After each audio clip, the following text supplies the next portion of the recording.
Mr. President, women make invaluable contributions to our families, communities, and workplaces. Thankfully, the opportunities for women in the workplace have grown tremendously over time and in recent decades.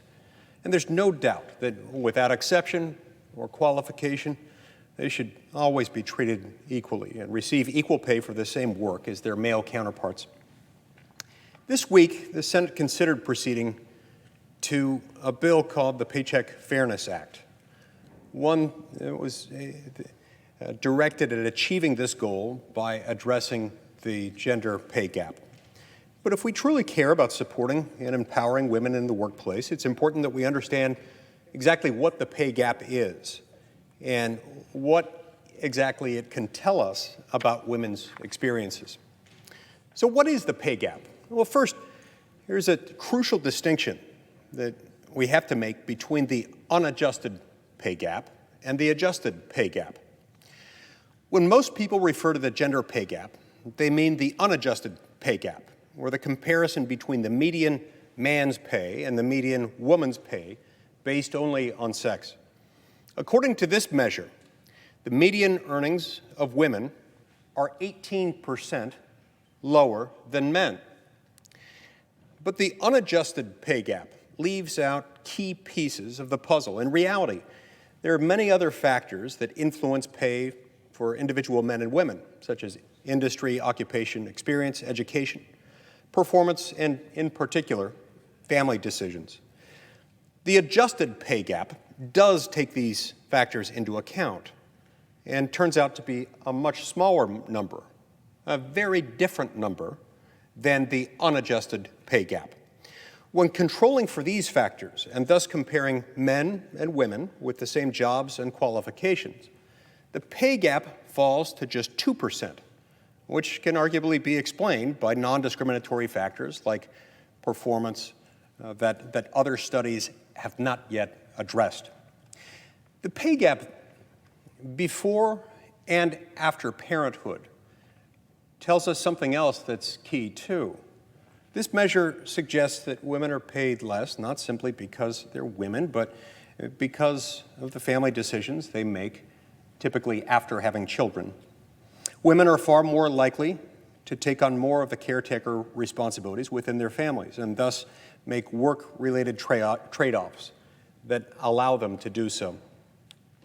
One study in Denmark found that average women's earnings are comparable to men's earnings before parenthood, but drop after the birth of their first child when hours worked and participation rates tend to fall for women.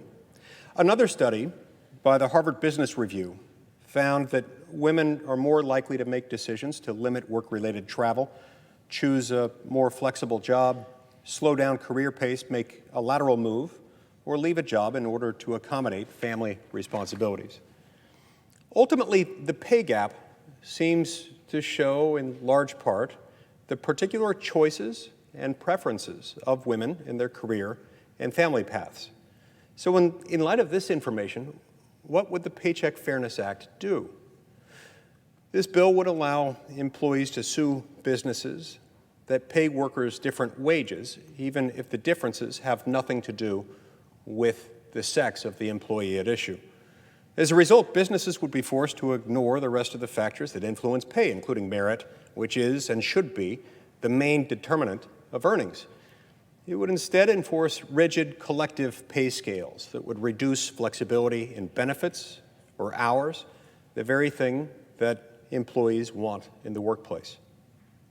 If this legislation were to become law, instead of receiving higher pay, women would likely find it harder to get their foot in the door. Employers could be more reticent to hire women in some circumstances, especially those re-entering the workforce, since they automatically would be included in future gender or race-based class action lawsuits. And it would raise costs for businesses and hurt wages across the board. In short, it is a federally mandated one-size-fits-all approach to pay that would only take away choice, opportunity, and flexibility for women, the very things that Congress ought to ensure are allowed. Indeed, surveys show that workplace flexibility is incredibly valuable to women. One survey estimates that 60% of female job seekers say that greater work-life balance and personal well-being are very important to them when considering a job. And 46% of female employees say flex time is the most important benefit a company can offer employees. And further research shows that productivity can be improved by as much as 50% when flexible options are available to workers.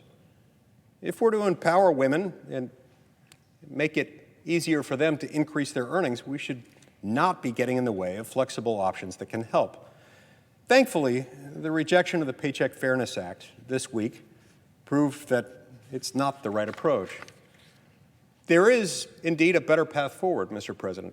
The bill I'm proposing, the Working Families Flexibility Act, would help provide it. For decades, federal labor laws have unfairly restricted private sector employees from choosing either traditional overtime pay or paid time off as compensation for overtime hours worked, while granting a special exemption for government employees. This legal disparity between private sector employees and public sector employees unfairly discriminates against working men and women in the private sector, and it's long overdue that it be addressed. There's no reason that these working moms and dads in the private sector should be prevented from receiving the flexibility that employees in the government are able to receive. My bill would simply amend the Fair Labor Standards Act to allow private sector employers to give their employees the option to choose either traditional overtime pay or paid time off, both accrued at 1.5 times the overtime hours worked. It's a totally voluntary proposal for both employers and employees. Employers are not forced to offer it, and employees are not forced to take it. In addition to offering safeguards to ensure that the choice to use comp time is voluntary, it retains all existing labor law protections for employees, including the 40-hour work week and overtime accrual protections.